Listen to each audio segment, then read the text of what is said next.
আসসালামু আলাইকুম রহমতুল্লাহ বরকাতু। আমরা এখন আছি ঘিওরে। তো যে ঘটনাটি আপনারা দেখেছেন সেই ভাই আমার পাশে আছে এবং আরো অনেক ভাইরা আমাদের এখানে আছে আলহামদুলিল্লাহ। আমি একটু দেখাই। তো আমরা এই লাইভে জানবো আসলে মূল ঘটনাটা কি হয়েছে এবং এই ভাইয়ের এখন দাবি কি এবং ভাই কি জানতে চাচ্ছে এটা আমরা জানবো। অনেক ভাইরা কিন্তু এখানে আসছে, আমরা মুসলিম ভাইয়ের কাছে জানতে চাচ্ছি আসলে ভাই আমরা তো ভিডিওটা দেখেছি যে আপনার দাড়ি ধরে টান দেওয়া থেকে আমরা দেখেছি, আসলে কেন এই পরিস্থিতিটা হইলো এবং কারণটা কি একটু বলেন তো আমাদের। আমি একজন কম্পিউটারের দোকান, তার এটা তো আগেই বলেছি। এখন সে আমার দোকানে মাঝে মাঝে কাজ করতে আসে, কিন্তু সে আমার সঠিক পারিশ্রমিক দেয় না। আচ্ছা, সে উগ্র শ্রেণীর লোক, এলাকার প্রভাব খাটিয়ে বিভিন্ন লোকের সাথে এরকম খারাপ আচরণ করে থাকে। কেউ কিছু বলে না, এলাকায় দোকানদারি করতে হয়, ব্যবসার সাথে কেউ কিছু বলে না তারে। আমি তারে বলছিলাম এর আগেও যে ভাই কাজ করলে আসলে সঠিক পারিশ্রমিক দিতে হবে। এই পরে থেকে আমার সাথে একটু মনোমালিন্য। সে গতকালকে আসছিল আমাকে লাঞ্ছিত করার জন্য, এই উদ্দেশ্য নিয়ে এলোমেলো কতগুলো দলিল, ওটা আসলে উছিলা ছিল। গতকালকে কাজ করাইছে, হ্যাঁ উছিলা ছিল। এখন ওই উছিলায় আসতেছে, সে আইসা আমাকে ওই এলোমেলো কাগজ দিয়ে খারিজ করে দিতে বলে, খারিজের আবেদন করে দিতে বলে। আমি বলি যে এলোমেলো এইসব কাগজ দিয়ে তো আসলে আবেদন হয় না, আপনি আপনাকে গুছিয়ে দেন এবং কোন কোন দাগ থেকে আপনি কত শতাংশ খারিজ করবেন এই লিস্টটা আমাকে দেন। তারা 2 ঘন্টা যাবৎ নিজেদের জমি তারা নিজেরাই বলতে পারে নাই যে আসলে সে কোন দাগে থেকে কত শতাংশ জমি পাবে।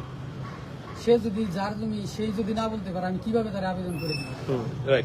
আমি আবেদন করে দিতে ব্যর্থ হয়েছি। এই কারণে তারা তারপরে একজন এই দলিল লেখককে আহ্বান করে, ওই দলিল লেখক আসে, তাদের সবকিছু দেখে বলে যে না, এইভাবে আসলে আবেদন করা সম্ভব না, মানে এভাবে আবেদন করতে পারবে না, আমার অফিসে কাগজপত্র নিয়ে যায়েন, আমি সব দেখে আপনার একটা কাগজ লিখে দেবো না, ওইটা মানিকে দিয়ে মানিক আবেদন করে দেবো। আমি ভাইয়ের কথা ঠিক আছে।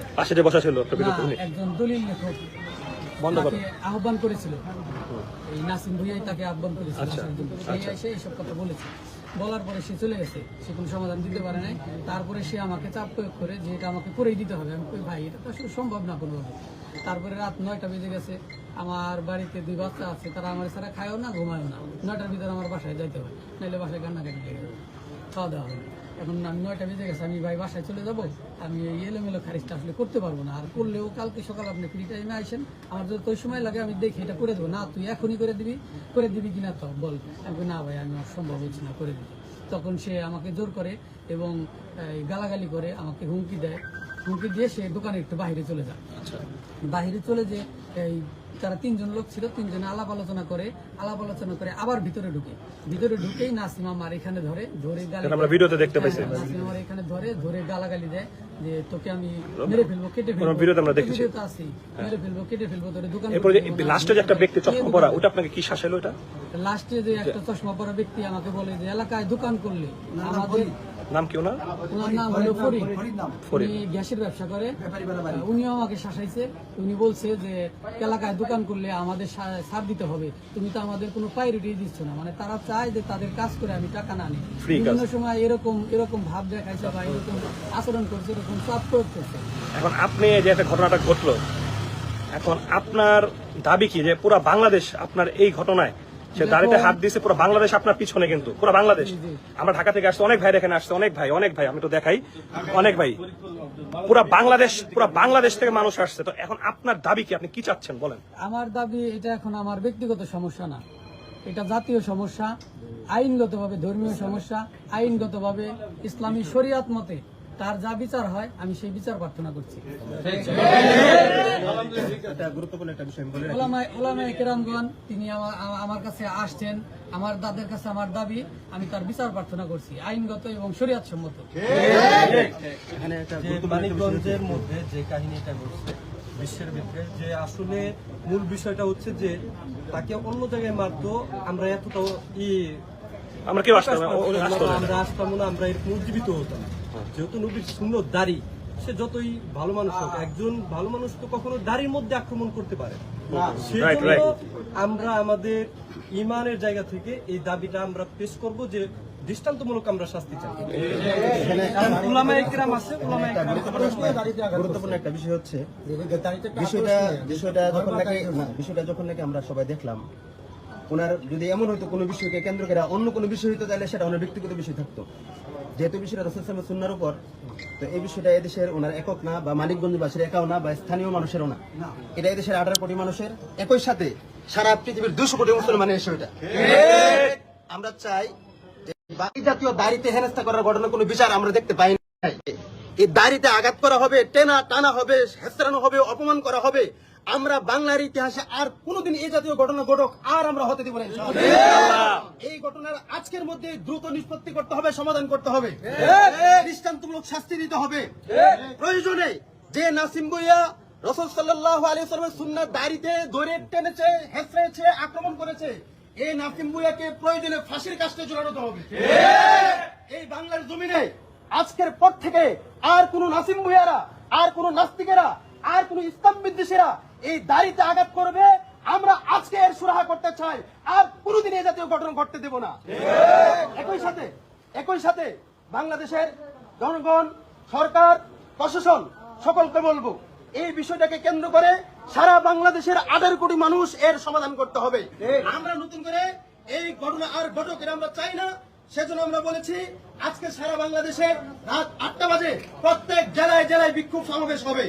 আরেকটা কথা বলতে চাই, এখানে কোন ব্যক্তি, কোন প্রভাবশালী মহল যদি মনে করে মানিক ভাই একা, তাকে ধরে হাতে পায়ে বুঝে অথবা ঘরের ভিতরে নিয়ে দরজা বন্ধ করে তার পিঠে হাত বুলিয়ে বিষয়টাকে কোন রকম ন্যূনতম দামাচাপা দেওয়ার চেষ্টা করে, আমরা তাদের উদ্দেশ্যে বলতে চাই, তোমরা যারা এই দালালি করতে আসবা, তোমাদেরকে সারা বাংলাদেশের মানুষ বয়কট করবে।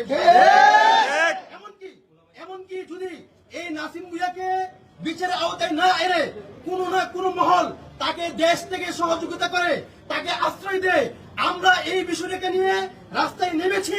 যতক্ষণ পর্যন্ত এই নাসিম ভুঁইয়ার বিচার না হবে, ততক্ষণ পর্যন্ত আমরা ঘরে ফিরে যাব না। শুধু তাই না, নাসিম ভুঁইয়াকে যদি কেউ পালাইতে সাহায্য করে, দেশ থেকে সাহায্য করে, তার বিরুদ্ধে আমরা আইনানুগ ব্যবস্থা নেব ইনশাআল্লাহ। আরেকটা কথা, আমি আমার কিছু লোকজনের মুখে শুনেছি যে এখন যাই বিচার হোক, এখন তার যাই বিচার হোক, পরবর্তীতে যখন বিচারটা শেষ হবে, সবকিছু ঠান্ডা হবে, পরবর্তীতে এটার অ্যাকশন আমার উপরে আসবে। অসম্ভব। আমি এখানে দোকান করতে পারবো না। এর বিষয়ে আমি বলতে চাই, আমি যদি দোকান করতে চাই এখানে, তাহলে আমি যেন এখন মীমাংসা করি, এরকম কিছু কথা আমার কানে আসছে। আমি বলতে চাই, যারা হুমকি দিচ্ছেন বা আশেপাশে যারা আছেন, ভাই আমরা ঢাকা থেকে এখানে আসছি, আমরা ভাইসা আসি নাই ভাই, আমাদের মুসলিম ভাই, এটা আমার ভাই। কিভাবে বললাম? রাসূল বলেছে আমার ভাই। গায়ে হাত দেওয়া মানে সে আমার গায়ে হাত দেওয়া হবে, আমার আলামিনের গায়ে হাত দেওয়া হবে, এই ভাইয়ের গায়ে হাত দেওয়া হবে, এই ভাইয়ের গায়ে হাত দেওয়া হবে, এই ভাইয়ের গায়ে হাত দেওয়া হবে, মুসলিম জাতির গায়ে হাত দেওয়া হবে, তার গায়ে হাত দেওয়া মানে যে থ্রেট দিচ্ছেন, এক ফ্যাসিস্ট পালাইছে, আপনার পালাই বাধ্য হবেন ইনশাআল্লাহ। ওই সুযোগই নাই ভাইকে থ্রেট দিয়ে আপনার চাপিয়ে দিবেন। আপনি হাত দিচ্ছেন রাসূলের সুন্নায়, আর কোথাও না। আমার গায়ে হাত দিচ্ছেন আপনি, এই ভাইটাকে হাত দিচ্ছেন আপনি, সবার গায়ে হাত দিচ্ছেন আপনি। এই জন্য আমরা এখানে আসছি। তো ভাইকে যারা থ্রেট দিচ্ছেন তাদেরকে স্পষ্ট করে বলতে চাই, ভাই ব্যবসা না করে আমরা এত মানুষ কি করি? আমরা যদি 1000 টাকা দেবেন সংসার চলে যাবে। প্রয়োজনে যারা শামীম ভাইকে হুমকি দিচ্ছে তাদেরকে আমরা আইনের আওতায় আনবো। আপনি আনেন, তাদেরকে আইনের আওতায় আনবো।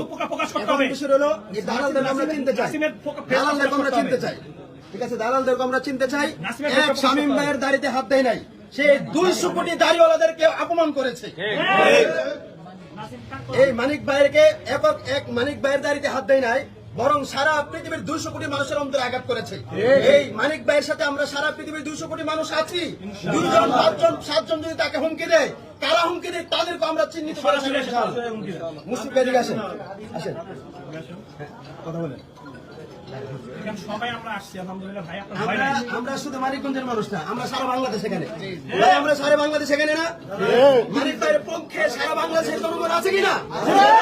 মানিক ভাইয়ের পক্ষে দেশের 1000 কোটি তাওহীদি জনতা আছে কিনা? মানিক ভাইয়ের পক্ষে 200 কোটি মুসলমান আছে কিনা? মানিক ভাইয়ের পক্ষে 1400 বছর আগে থেকে নিয়ে কিয়ামত পর্যন্ত সকল মুসলমান আছে কিনা? প্রয়োজনে এই মানিক ভাইয়ের ইস্যুকে যদি কেউ দামাচাপা দিয়ে তাকে হুমকি দিয়ে থামিয়ে দিতে চাই, প্রয়োজনে এটা জাতীয় এবং আন্তর্জাতিক ইস্যুতে রূপান্তরিত হবে। আমরা কোনোভাবে ক্ষান্ত হব না, আমরা কোনোভাবে ছাড় দিব না। ভাই আপনি কি আপোষ করতে চান? আপনি কি আপোষ করতে চান? এটা তো এখন আমার ব্যক্তিগত বিষয় না, এটা ইসলামের বিষয়। এটা কোনোভাবে আপোষযোগ্য না। এটা অনেক সুশীলরা বলতে চায় যে সে তওবা করলে মাফ করে দেওয়া হবে। ভাই প্রশ্নই আসে না, এটা সকল জাতি ব্যতীত হয়েছে, এটা এমন হবে না। ঠিক আছে ভাই, আল্লাহ তাআলা আমাদেরকে ধৈর্য দান করে তৌফিক দান করুন। স্থানীয় ওলামায়ে কেরাম আছে, তাদের সাথে বিষয়টা পরামর্শ করে আমরা সামনে আগাচ্ছি। তো আমরা শুনতে পেলাম ভাইয়ের বক্তব্য, সবকিছু আমরা শুনলাম, আপনাদের জানালাম এখানে কি ঘটনা ঘটেছিল। তো এখন মূলত ভাই ওই প্রশাসনের কাছে মামলা করেছে বিষয়টা নিয়ে, এবং এটা সেনাবাহিনী থেকে প্রশাসন, থানা সবাই বিষয়টা সোচ্চার, এবং আমরা স্পষ্ট বলতেছি এই বিষয়ে আমরা শক্ত অবস্থানে থাকবো, আপনারা আমাদের পাশে থাকবেন ইনশাল্লাহ। এবং এই ভাই মাজলুম, এই ভাই মনে করছে ভাই মাজলুম, এই ভাই তাকে মারলে কে কি বলবে, ভাই আমাদের জন্য সবাই দোয়া করবেন। আসসালামু আলাইকুম।